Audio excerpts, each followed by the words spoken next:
Good evening, ladies and gentlemen, and welcome to Heti TV's foreign language news broadcast. My name is Peter Gardosh, and first for the news in English. U.S. Secretary of State Antony Blinken was in Israel again this week for multiple times now since the outbreak of the war. But despite continued White House support, Blinken's visit was different. U.S. frustration with Israel's conduct of the war came closer to the surface, and disagreements over fundamental issues were at the heart of the discussions. Blinken brought with him two main concerns from Washington. The first is shared by Israel. Fighting against Hezbollah along the Lebanese border continues to escalate, and all-out war against the powerful Shiite militia is more likely than ever.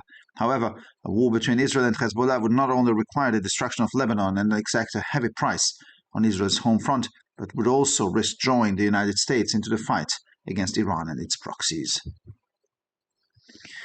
The Israeli army's initial investigation into the deadly explosion in Al Bureij in the central Gaza Strip, which killed 6 combat engineers, found that explosives intended to destroy Hamas tunnel had detonated prematurely as a result of tank shell.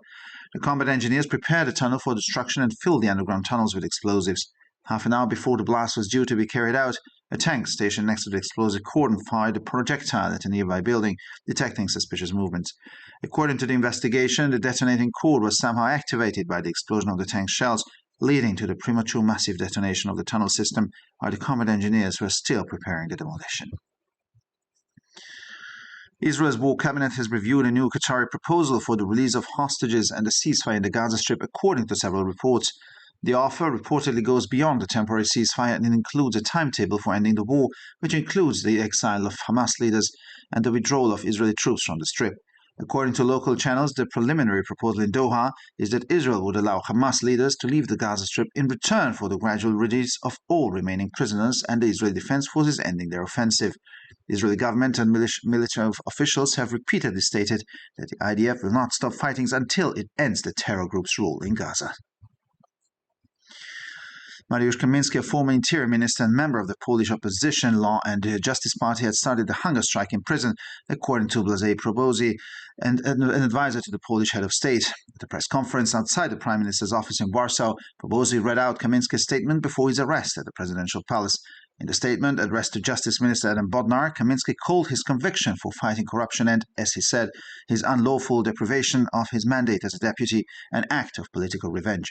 Therefore, as a political prisoner, I will go on hunger strike from the first day of my imprisonment, he wrote. He demanded his release, as well as the release of other convicted staff members of the Anti-Corruption Bureau, or CBA, who were pardoned by President Andrzej Duda back in 2015. Freedom has been brutally trampled underfoot, and today we are living in an increasingly Orwellian world, said former Polish Prime Minister Mateusz Morawiecki. The right-wing Law and Justice Party politician, who recently came into opposition, reacted to the violent takeover of public television, public radio and the public news agency by Donald Tusk and his new left-wing government. Those who bargained for Polish freedom should know that the attack on Polish freedom is the first step towards a verdict against themselves, a verdict written somewhere deep in the pages of history, the Law and Justice MEP stressed, speaking to the weekly CSE. He added that freedom is very much linked to the freedom of expression. Ukrainian President Volodymyr Zelensky has warned that Russian President Vladimir Putin is not satisfied with what he has done so far and has no intention of ending the war in Ukraine. He told reporters in Vilnius after talks with Lithuanian President Gitanas Nausėda. The Ukrainian leader said his country's partners were not demanding that Kyiv freeze the war. There is no pressure from our partners to stop our defense and freeze the conflict, at least for the time being. There are different voices, different debates about it. I have heard them, I have read them in the media, and I know them. I think that our partners are not yet ready to give us the right signals. I, personally at least, have not heard that. Zelensky expressed his conviction that Putin wants to occupy the whole of Ukraine. British Defense Secretary Grant Shapps says Yemeni 20-strong rebels have carried out their biggest attack ever in the Red Sea. In a statement released, the head of London's Ministry of Defence said that one of the targets of the attack was the British Royal Navy destroyer Diamond, which is patrolling the area. According to Shapps' statement, the Diamond used its own-board firearms and Sea Viper missiles to destroy a number of attack drones, several of which were heading for the warship, while others threatened commercial vessels. The British Defense Secretary did not specify how many drones were launched by the US, but the US Central Command said in a briefing on Wednesday that US and British forces destroyed 18 drones and 3 missiles overnight on Wednesday. And finally, for the weather over the weekend, we can expect partly cloudy and sunny weather. By Sunday, showers of mixed intensity are possible everywhere. The temperatures will average around -9 to -2 degrees Celsius in the morning and 0 to 5 degrees Celsius in the afternoon hours.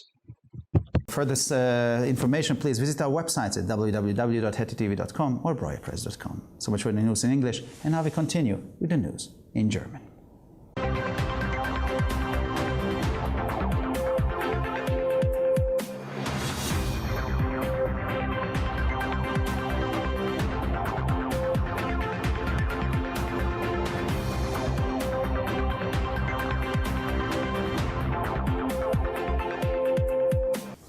Schönen guten Abend, liebe Zuschauer. Mein Name ist Peter Gardosch und nun zu den Nachrichten auf Deutsch. US-Außenminister Antony Blinken war diese Woche wieder in Israel zum x-ten Mal seit Ausbruch des Krieges. Doch trotz der anhaltenden Unterstützung durch das Weiße Haus war Blinkens Besuch anders. Die Frustration der USA über die israelische Kriegsführung trat deutlicher zutage und Meinungsverschiedenheiten über grundlegende Fragen standen im Mittelpunkt der Gespräche. Blinken brachte zwei Hauptanliegen aus Washington mit. Die erste wird von Israel geteilt. Die Kämpfe gegen die Hisbollah entlang der libanesischen Grenze eskalieren weiter und ein umfassender Krieg gegen die mächtige schiitische Miliz ist wahrscheinlicher denn je. Ein Krieg zwischen Israel und der Hisbollah würde jedoch nicht nur die Zerstörung des Libanon bedeuten und einen hohen Preis an Israels Heimatfront fordern, sondern auch die Gefahr mit sich bringen, dass die Vereinigten Staaten in den Kampf gegen den Iran und seine Stellvertreter hineingezogen werden. Die erste Untersuchung der israelischen Armee zu der tödlichen Explosion in Al-Bureij im zentralen Gazastreifen, bei der 6 Kampfpioniere ums Leben kamen, ergab, dass Sprengstoff, der zur Zerstörung eines Hamas-Tunnels bestimmt war, durch eine Panzergranate vorzeitig detoniert war. Die Kampfpioniere bereiteten den Tunnel für die Zerstörung vor und füllten die unterirdischen Tunnels mit Sprengstoff. Eine halbe Stunde vor der Sprengung feuerte ein Panzer, der neben der Sprengstoffsperre stationiert war, ein Projektil auf ein nahegelegenes Gebäude ab, da eine verdächtige Bewegung festgestellt hatte. Den Ermittlungen zufolge wurde die Sprengschnur durch die Explosion der Panzergeschosse irgendwie aktiviert, was zu einer vorzeitigen massiven Sprengung des Tunnelsystems führte, während die Kampfingenieure noch die Sprengung vorbereiteten. Israels Kriegskabinett hat mehreren Berichten zufolge einen neuen katarischen Vorschlag für die Freilassung von Geiseln und einen Waffenstillstand im Gazastreifen geprüft. Das Angebot geht Berichten zufolge über einen vorübergehenden Waffenstillstand hinaus und enthält einen Zeitplan für die Beendigung des Krieges, der auch die Verbannung der Hamas-Führer und den Rückzug der israelischen Truppen aus dem Gazastreifen vorsieht. Lokalen Sendern zufolge lautet der vorläufige Vorschlag in Doha, dass Israel den Hamas-Führern erlauben würde, den Gazastreifen zu verlassen, wenn im Gegenzug alle verbleibenden Gefangenen schrittweise freigelassen werden und die israelischen Streitkräfte ihre Offensive beenden. Israelische Regierungs- und Militärbeamte haben wiederholt erklärt, dass die IDF die Kämpfe nicht einstellen werden, bis sie die Herrschaft der Terrorgruppe im Gazastreifen beendet haben. Mariusz Kaminski, ehemaliger Innenminister und Mitglied der polnischen Oppositionspartei Recht und Gerechtigkeit PiS, hat nach Angaben von Blasej Pobosi, einem Berater des polnischen Staatschefs, im Gefängnis einen Hungerstreik begonnen. Auf einer Pressekonferenz vor dem Büro des Premierministers in Warschau verlas Pobosi die Erklärung Kaminskis vor seiner Verhaftung im Präsidialpalast. In der Erklärung, die an Justizminister Adam Bodnar gerichtet war, bezeichnete Kaminski seine Verurteilung wegen Korruptionsbekämpfung und den unrechtmäßigen Entzug seines Abgeordnetenmandates als politischen Racheakt. Deshalb werde ich als politischer Gefangener vom ersten Tag meiner Inhaftierung an in den Hungerstreik treten, schrieb er. Er forderte seine Freilassung sowie die Freilassung anderer verurteilter Mitarbeiter des Antikorruptionsbüros CBA, die 2015 von Präsident Andrzej Duda begnadigt worden waren. Die Freiheit sei brutal mit Füßen getreten worden und wir leben heute in einer zunehmend orwellischen Welt, sagte der ehemalige polnische Ministerpräsident Mateusz Morawiecki. Der Politiker der rechtsgerichteten Partei Recht und Gerechtigkeit PiS, der vor kurzem in die Opposition ging, reagierte auf die gewaltsame Übernahme des öffentlich-rechtlichen Fernsehens, des öffentlich-rechtlichen Rundfunks und der staatlichen Nachrichtenagentur durch Donald Tusk und seine neue Linksregierung. Diejenigen, die für die polnische Freiheit gekämpft haben, sollen wissen, dass der Angriff auf die polnische Freiheit der erste Schritt zu einem Urteil gegen sie selbst ist, ein Urteil, das irgendwo tief in den Seiten der Geschichte geschrieben steht, betonte der Europaabgeordnete für Recht und Gerechtigkeit in einem Gespräch mit der Wochenzeitung CSI. Er fügte hinzu, dass die Freiheit sehr stark mit der Freiheit der Meinungsäußerung verbunden ist. Der ukrainische Präsident Volodymyr Zelensky hat davor gewarnt, dass der russische Präsident Wladimir Putin mit dem, was er bisher getan hat, nicht zufrieden ist und nicht die Absicht hat, den Krieg in der Ukraine zu beenden. Das sagte er vor Reportern in Vilnius nach Gesprächen mit dem litauischen Präsidenten Gitanas Nausėda. Der ukrainische Staatschef erklärte, die Partner seines Landes verlangten nicht, dass Kiew den Krieg einstelle. Es gibt keinen Druck von unseren Partnern, unsere Verteidigung einzustellen und den Konflikt einzufrieren, zumindest vorläufig. Es gibt verschiedene Stimmen, verschiedene Debatten darüber. Ich habe sie gehört und ich habe sie in den Medien gelesen und ich kenne sie. Ich denke, unsere Partner sind noch nicht bereit, um die richtigen Signale zu geben. Ich persönlich habe das zumindest noch nicht gehört. Zelensky brachte seine Überzeugung zum Ausdruck, dass Putin die gesamte Ukraine besetzen will. Nach Angaben des britischen Verteidigungsministers Grant Shapps haben die 20-köpfigen jemenitischen Rebellen ihre bisher größten Angriffe im Roten Meer verübt. In einer Erklärung erklärte der Leiter des Londoner Verteidigungsministeriums, dass eines der Ziele des Angriffes der britische Zerstörer Diamond der Royal Navy war, der in dem Gebiet patrouilliert. Der Erklärung von Shapps zufolge setzte die Diamond ihre bordereigenen Schusswaffen und Viper-Raketen ein, um eine Reihe von Angriffsdrohnen zu zerstören, von denen mehrere auf das Kriegsschiff zusteuerten, während andere Handelsschiffe bedrohten. Der britische Verteidigungsminister gab nicht an, wie viele Drohnen von den USA abgeschossen wurden, aber das US Central Command CENTCOM erklärte in einem Briefing am Mittwoch, dass die amerikanischen und britischen Streitkräfte in der Nacht zum Mittwoch 18 Drohnen und 3 Raketen zerstört haben. Und schließlich zum Wetter. Am Wochenende ist mit teilweise bewölktem und sonnigem Wetter zu rechnen. Am Sonntag sind überall Schauer und unterschiedlicher Intensität möglich. Die Temperaturen werden im Durchschnitt bei -9 bis -2 Grad am Morgen und zwischen 0 und 5 Grad am Nachmittag liegen. Für weitere Nachrichten besichtigen Sie bitte unsere Webseiten www.ttv.com sowie www.breuerpresse.com. Ich bedanke mich für die Aufmerksamkeit und nun zu den Nachrichten auf Französisch.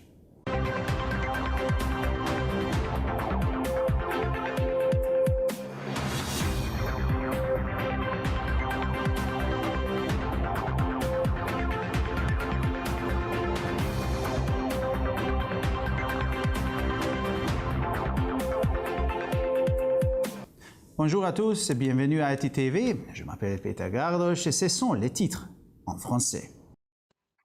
Cette semaine, le secrétaire d'État américain Antony Blinken s'est de nouveau rendu en Israël. Cette visite s'inscrit dans la série de déplacements qu'il a effectués dans le pays depuis le début de la guerre. Malgré le soutien continu de la Maison-Blanche, la visite de M. Blinken revêtit un caractère différent.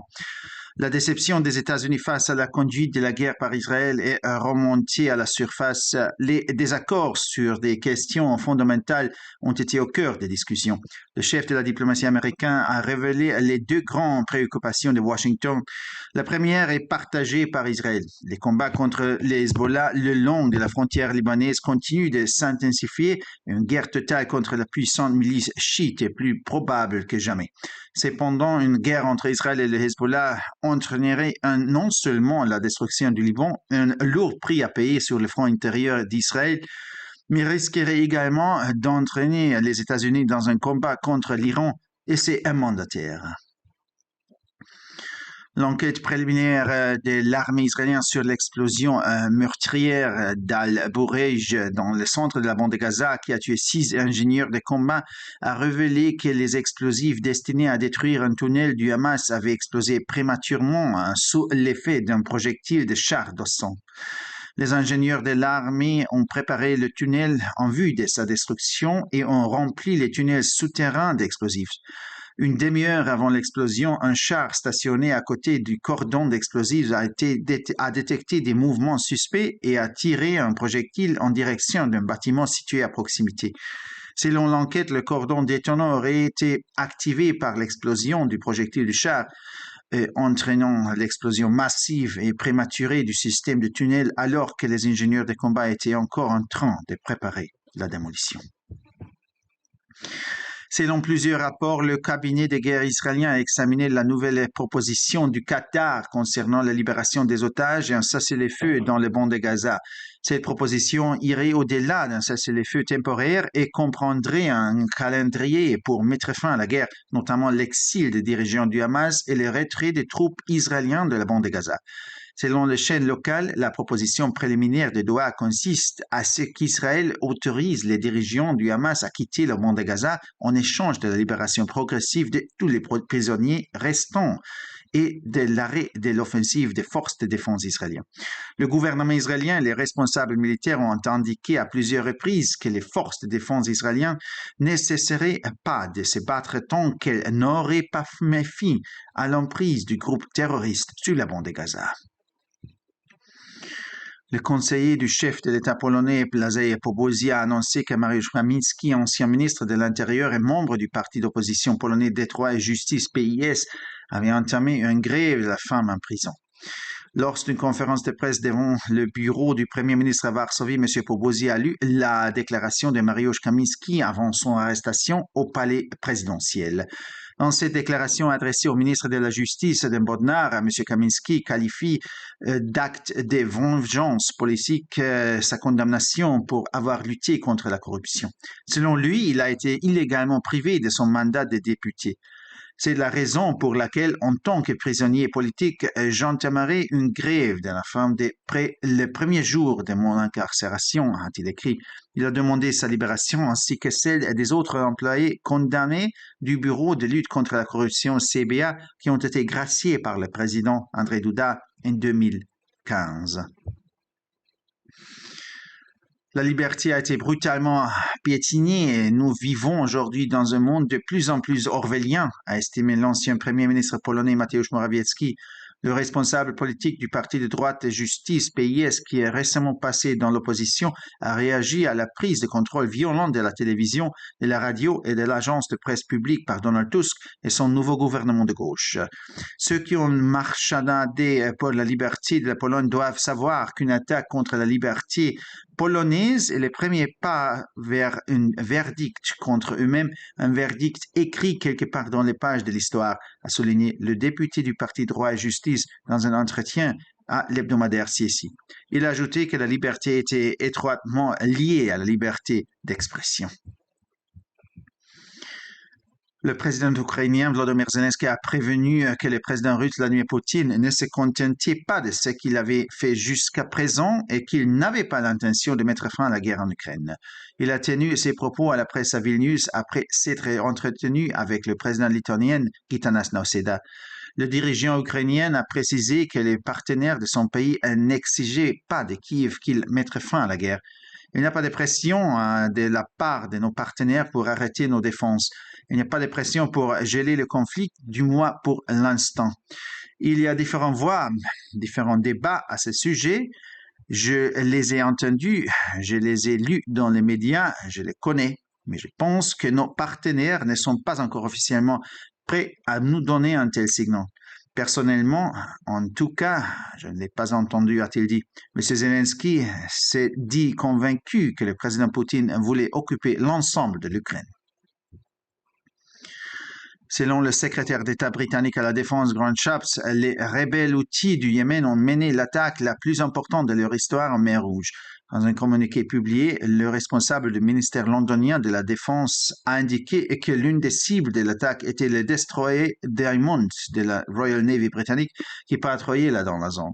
Selon le communiqué de M. Shapps, le Diamond a utilisé ses armes à feu embarquées et ses missiles Sea Viper pour détruire des drones d'attaque, dont plusieurs se dirigeaient vers le navire de guerre, tandis que d'autres menaçaient des navires commerciaux. Le secrétaire d'État britannique à la Défense n'a pas précisé combien de drones avaient été lancés par des outils. Selon les informations communiquées par le commandement central des États-Unis CENTCOM, les forces américaines et britanniques ont détruit 18 drones et 3 missiles au cours de la nuit de mercredi à jeudi. Et finalement, pour le météo, pendant le week-end, des éclaircies alternant avec des périodes de nuages. Dimanche, des averses de neige ou des pluies sont prévues dans toutes les régions. Les températures moyennes évolueront entre moins 9 et moins 2 degrés le matin, entre 0 et 5 degrés dans l'après-midi. Pour encore plus d'actualités, visitez nos sites internet attv.com et broyapresse.com. Merci de votre attention et maintenant, les nouvelles en espagnol.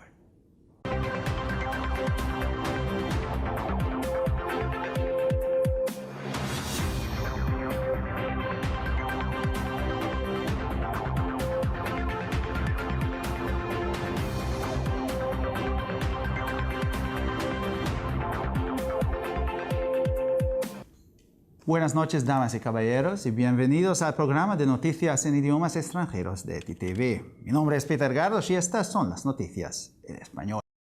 El secretario de Estado estadounidense Antony Blinken ha estado de nuevo en Israel esta semana por enésima vez desde el estallido de la guerra. Sin embargo, a pesar del continuo apoyo de la Casa Blanca, la visita de Blinken esta vez fue diferente. La frustración de Estados Unidos con la conducción de la guerra israelí salió más a la superficie y los desacuerdos sobre cuestiones fundamentales estuvieron en el centro de las discusiones. Blinken trajo consigo dos preocupaciones principales de Washington. La primera es compartida por Israel también. Los combates contra Hezbollah a lo largo de la frontera libanesa siguen intensificándose y la guerra total contra la poderosa milicia Shita es más probable que nunca. Sin embargo, una guerra entre Israel y Hezbollah no solo exigiría la destrucción del Líbano y tendría un alto precio en el frente interno de Israel, sino que también entrañaría el riesgo de arrastrar a Estados Unidos a la lucha contra Irán y sus apoderados. La investigación inicial del ejército israelí sobre la mortífera explosión de Al-Bureish en el centro de la Franja de Gaza, en la que murieron 6 ingenieros de combate, concluyó que los explosivos destinados a destruir un túnel de Hamas habían detonado prematuramente como consecuencia de un proyectil de tanque. Los ingenieros de combate prepararon el túnel para su destrucción y llenaron de explosivos los túneles subterráneos. Media hora antes de que se llevara a cabo la explosión, un tanque estacionado junto al cordón de explosivos disparó un proyectil contra un edificio cercano al detectar un movimiento sospechoso. Según la investigación, el cordón detonante se activó de algún modo por la explosión de los proyectiles del tanque, lo que provocó la detonación masiva prematura del sistema de túneles cuando los ingenieros de combate aún estaban preparando la demolición. El Gabinete de Guerra de Israel ha examinado la nueva propuesta catarí para la liberación de rehenes y un alto el fuego en la Franja de Gaza, según varios informes. Al parecer, la oferta va más allá de un alto el fuego temporal e incluye la etapa para poner fin a la guerra, que incluye el exilio de los dirigentes de Hamas y la retirada de las tropas israelíes de la Franja. Según los canales locales, la propuesta preliminar de Doha es que Israel permita a los dirigentes de Hamas abandonar la Franja de Gaza a cambio de la liberación gradual de todos los prisioneros restantes y de que las fuerzas de defensa israelíes pongan fin a su ofensiva. Funcionarios gubernamentales y militares israelíes han declarado en repetidas ocasiones que las fuerzas de defensa de Israel no dejarán de luchar hasta poner fin al dominio del grupo terrorista en Gaza. Mariusz Kaminski, el ex ministro de Interior y miembro del Partido Polaco de la oposición Ley y Justicia, ha iniciado una huelga de hambre en prisión, informó Blasej Powązki, asesor jefe de Estado polaco. En una rueda de prensa ante la oficina del primer ministro en Varsovia, Powązki leyó la declaración de Kaminski antes de su detención en el Palacio Presidencial. En la declaración dirigida al ministro de Justicia, Adam Bodnar, Kaminski calificó de acto de venganza política su condena por luchar contra la corrupción y, según él, la privación ilegal de su mandato como diputado. Por ello, como presión político, iniciaré una huelga de hambre desde el primer día de mi encarcelamiento, escribió.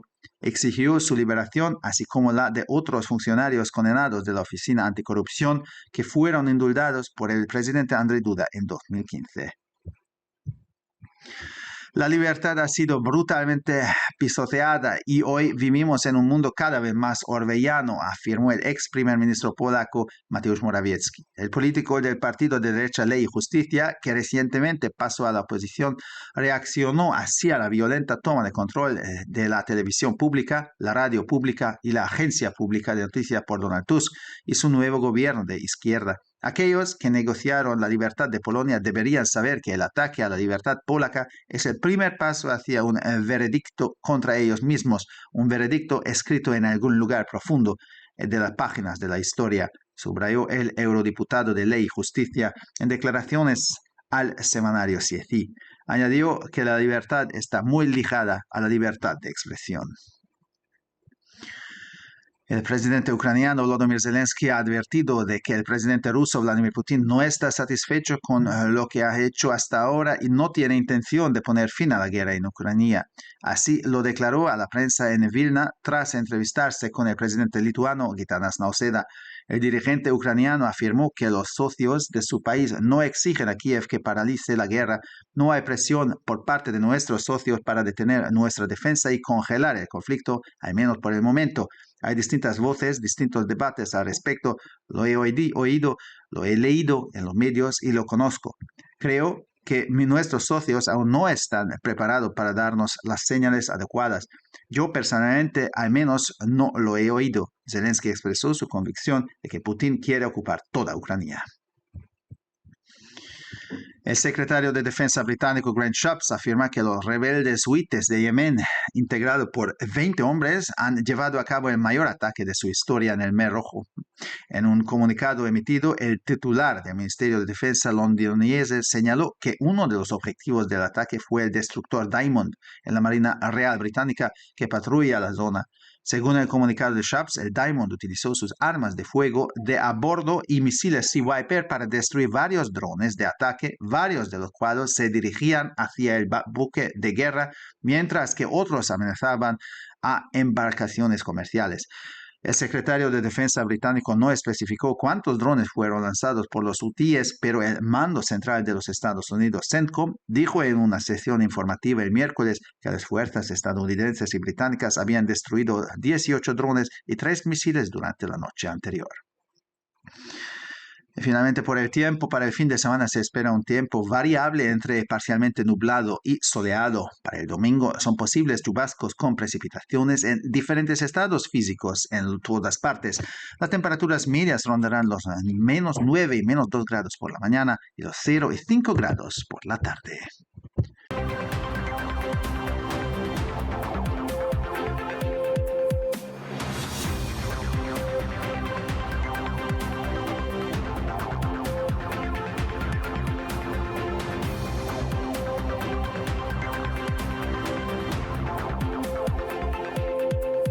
先生们、女士们，大家晚上好，我是艾登，现在是中文新闻。美国国务卿安东尼·布林肯本周再次前往以色列，他自以色列哈马斯战争爆发以来已多次访伊。尽管白宫持续对以色列提供支持，但这次布林肯的访问与以往有所不同。美国对以色列在战争中的行为与表现出不满。这次讨论的焦点在于对一些基本问题的分歧。布林肯表达了来自华盛顿的2个担忧。第一个担忧也是以色列正在面临的，以色列在黎巴嫩边境与真主党什叶派民主组织的战斗不断升级，导致与之全面开战的可能性达到了前所未有的高度。然而，如果以色列与真主党爆发战争，这不仅需要摧毁黎巴嫩，给以色列国内带来沉重的代价，还可能是美国卷入对抗伊朗以及代理人的战斗。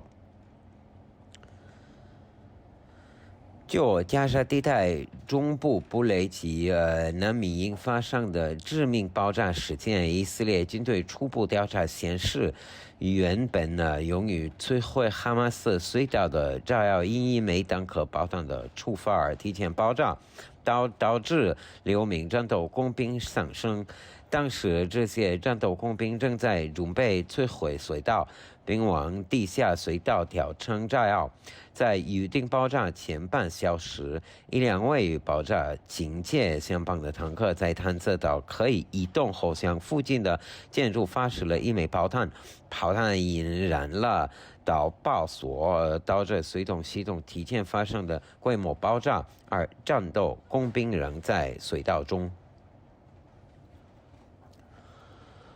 多份报道称，以色列战士那个以申遗来自卡塔尔的一个有关释放人质和加沙地带停诺的新提议。据说该提议不仅仅实际临时停火，还包括结束战争的时间表、流放哈马斯领导人以及以色列军队从加沙地带撤军。当地频道称，卡塔尔的初步提议是以色列允许哈马斯领导人离开加沙地带，以换取逐步释放所有剩余人质以及以色列国防军停止进攻。以色列政府和军方官员此前多次声明，在终结哈马斯恐怖组织在加沙的统治之前，以色列国防军不会停止战斗。波兰国家元首的顾问 Blazej Bozy 表示，波兰反对党法律与正义党成员前内政部长马里乌圣卡明斯基已经在监狱中开始进行绝食抗议。在华沙总理办公室外举行的新闻发布会上，波波奇宣读了卡明斯基在总统府被捕前所做的声明。在这司法部长亚当·波德纳尔的声明中，卡明斯基称其因反腐斗争而被定罪，对其议员职位的非法剥夺是政治爆发行为。他在声明中写道：“因此，作为一名政治犯，我将从入狱第一天起开始绝食抗议。他要求释放自己以及其他被定罪的反腐败救工作人员。这些人员在2015年曾获波兰总统安杰伊杜达赦免。”波兰前总理马特乌什·莫拉维茨基表示，如今自由已被粗暴践踏，我们生活在一个日益而为而逝的世界。这是这位最近成为反对派的右翼法律与正义党政客对于唐纳德·杜斯克及其亲所有的政府暴力接管公共电视台、公共广播电台和公共通讯社所做的回应。他在接受《谢次周刊》采访时强调，那些为波兰自由讨价还价的人应知道，对波兰自由的攻击就是对他们自身判决的第一步。这个判决将铭刻在历史中。他补充道，自由与言论自由密切相关。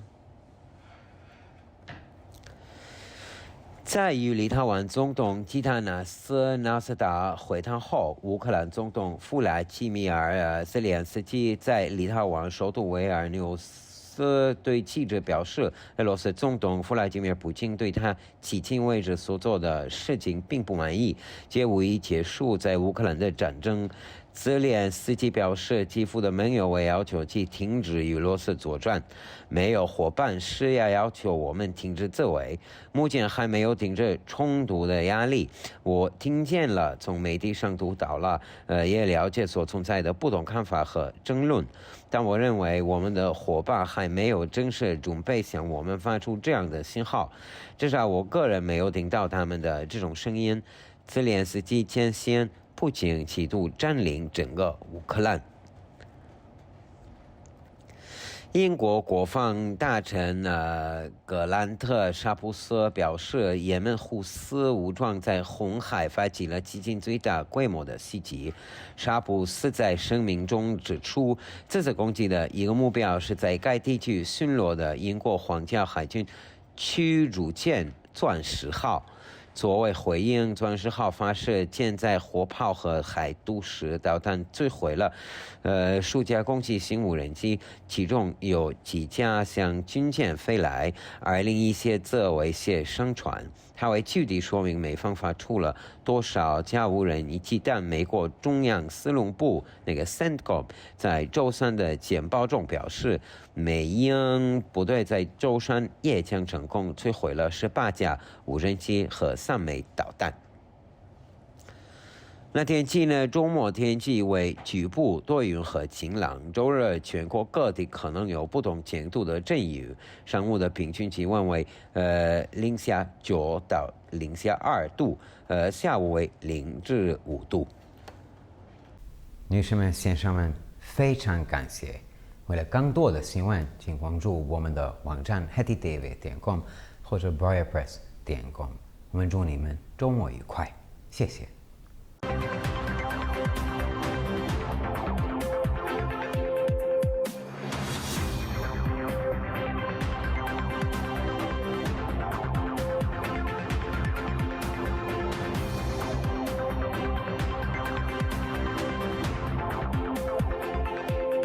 ערב טוב, גבירותיי ורבותיי, שמי אדם ברויר זאבי, ואלה הם החדשות בעברית. מזכיר המדינה האמריקני אנטוני בלינקן ביקר השבוע שוב בישראל. עם זאת, למרות התמיכה המתמשכת מהבית הלבן, ביקורו של בלינקן הפעם היה שונה. התסכול של ארצות הברית מהמנהיגות של ישראל בתקופת המלחמה התקרב אל פני השטח, וחילוקי דעות בסוגיות יסוד תפסו את הבמה בדיונים. בלינקן הביא איתו שתי חששות עיקריים מוושינגטון. גם ישראל חולקת את החשש הראשון. הלחימה נגד חיזבאללה ממשיכה להסלים לאורך גבול הלבנון, ומלחמה בקנה מידה מלא נגד המיליציה השיעית חזקה היא סבירה מאי פעם. עם זאת, מלחמה בין ישראל לחיזבאללה תחייב לא רק את השמדת לבנון ומחיר כבד בעורף ישראל, אלא גם תסכן במשיכה של ארצות הברית למאבק באיראן ושלוחותיה. החקירה הראשונית של צה"ל על פיצוץ הקטלני בעל בורי שבמרכז רצועת עזה, בו נהרגו 6 חיילי ההנדסה הקרבית, קבעה כי המטענים שנועדו להשמיד את מנהרת חמאס התפוצצו בטרם עת על ידי פגז של טנק. מהנדסי קרב הכינו את המנהרה להשמדה ומילאו את המעברים התת-קרקעיים בחומרי נפץ. חצי שעה לפני ביצוע הפיצוץ, טנק שהוצב ליד כבל הפיצוץ זיהה תנועה חשודה וירה טיל לעבר בניין סמוך. לפי התחקיר, חוט הנפץ הופעל איכשהו מפיצוץ פגזי הטנק והביא לפיצוץ מסיבי בטרם עת של מערכת המנהרות, בזמן שהמהנדסים הקרביים עדיין עבדו על ההכנות להשמדה. קבינט המלחמה של ישראל בחן הצעה קטרית חדשה לשחרור בני ערובה והפסקת אש ברצועת עזה. על פי דיווחים רבים, לפי הדיווחים ההצעה היא רחבת היקף יותר מהפסקת אש זמנית וכוללת לוח זמנים לסיום המלחמה, הכולל את יציאת מנהיגי חמאס לגלות והוצאות חיילים ישראלים מהאזור. לפי ההצעה הראשונית מדוחה, ישראל תאפשר למנהיגי חמאס לעזוב את רצועת עזה בתמורה לשחרור הדרגתי של כל החטופים הנותרים ולכך שצבא ההגנה לישראל יסיים את המתקפה שלו, כך לפי הערוצים המקומיים. גורמים ממשלתיים וצבאיים בישראל הסעירו שוב ושוב כי צה"ל לא יפסיק את הלחימה עד לסיום שלטונו של ארגון הטרור בעזה. מריוש קמינסקי, נציג מפלגת האופוזיציה הפולנית חוק וצדק ושר הפנים לשעבר, פתח בשביתת רעב בכלא, כך הודיע בלאז'י פובוזי, יועצו של נשיא פולין. במסיבת עיתונאים שהתקיימה מול משרד ראש הממשלה בוורשה, קרא פובוזי את הודעתו של קמינסקי, שמסר הנציג לפני מעצרו בארמון הנשיאות. בהצהרה שפונה לשר המשפטים אדם בודנר, כינה קמינסקי את העובדה שהורשע על מאבקו נגד השחיתות פעולת נקמה פוליטית, וכפי שכתב, נשלל ממנו שלא כדין המנדט הייצוגי שלו. לכן נפתח בשביתת רעב מהיום הראשון למאסרי כאסיר פוליטי, כתב. הוא דרש את שחרורו, כמו גם את יתר העובדים המורשעים של הלשכה נגד השחיתות, להם הנשיא אנדרי דודה כבר נתן חנינה ב-2015. החופש נרמס באכזריות, היום אנחנו חיים ביותר ויותר בעולם אורוולי, אמר ראש ממשלת פולין לשעבר מתאוש מורבייצקי. הפוליטיקאי של מפלגת הימין חוק וצדק שנכנסה לאחרונה לאופוזיציה, הגיב לכך שדונלד טוסק וממשלת השמאל החדשה שלו השתלטו בכוח על הטלוויזיה הציבורית, הרדיו הציבורי וסוכנות הידיעות הציבורית. מי שהתמקח על החופש הפולני צריך לדעת שמתקפה על החופש היא הצעד הראשון לשיפוט נגד עצמם, שפסק הדין כתוב איפשהו עמוק בדפי ההיסטוריה, הדגיש חבר הפרלמנט לחוק ומשפט בהצהרה לסובון סייצי. הוא הוסיף כי חופש קשור קשר הדוק לחופש הביטוי. נשיא אוקראינה ולדימיר זלנסקי הצהיר כי נשיא רוסיה ולדימיר פוטין אינו מרוצה מהתקדמותו עד כה ואינו מתכוון לסיים את המלחמה באוקראינה. זלנסקי אמר לכתבים בווילה לאחר פגישה עם נשיא ליטא חיטאנס נאוסדה, לדברי ראש המדינה של אוקראינה, שותפיו של ארצו אינם דורשים מקייב להקפיא את המלחמה. אין שום לחץ מצד שותפינו לסיים את ההגנה שלנו להקפיא את הסכסוך, לפחות בינתיים. יש קולות שונים, יש דיונים, שמעתי וקראתי אותם בתקשורת, ואני מכיר אותם. אני חושב שהשותפים שלנו עדיין לא מוכנים לתת את האותות הנכונים עבורנו. לפחות אני אישית לא שמעתי דברים כאלה. זלנסקי הביע את אמונתו שפוטין רוצה לכבוש את כל כולה של אוקראינה. לפי שר ההגנה הבריטי גרנד שפס, המורדים החות'ים בתימן ביצעו את המתקפה הגדולה ביותר שלהם עד כה ביום האדום. במידע שפורסם הדגיש ראש משרד ההגנה בלונדון כי אחת ממטרות התקיפה היא המשחטת יהלום של הצי המלכותי הבריטי שנמצאת בפטרול באזור. שפס אמר בהצהרה כי היהלום השתמשה בכלי הנשק המשולבים שלה ובטילי סי וייפר כדי להשמיד מספר חנף תקיפה שכמה מהם פנו ספינות מלחמה ואחרים שאימו ספינות סחר. שר ההגנה הבריטי לא ציין כמה מל"טים שורו על ידי החות'ים, אך הפיקוד המרכזי של הכוחות המזוינים של ארצות הברית, הסנטקום, הודיע בהצהרה ביום רביעי כי הכוחות האמריקאים והבריטים השמידו 18 מל"טים ו3 טילים בליל יום רביעי. ולמזג האוויר, צפוי לנו מזג אוויר מעונן חלקית במהלך סוף השבוע, עד יום ראשון ייתכנו ממטרים מעורבים בשלג בכל מקום. הטמפרטורות צפויות להיות בין -9 ל-2 מעלות בבוקר, ובין 0 ל-5 מעלות אחר הצהריים. עד כאן החדשות להערב. לחדשות נוספות, אנא בקרו באתרי האינטרנט שלנו, ב-htv.com או boyerpress.com. תודה רבה, ושתהיה לכם שבת שלום.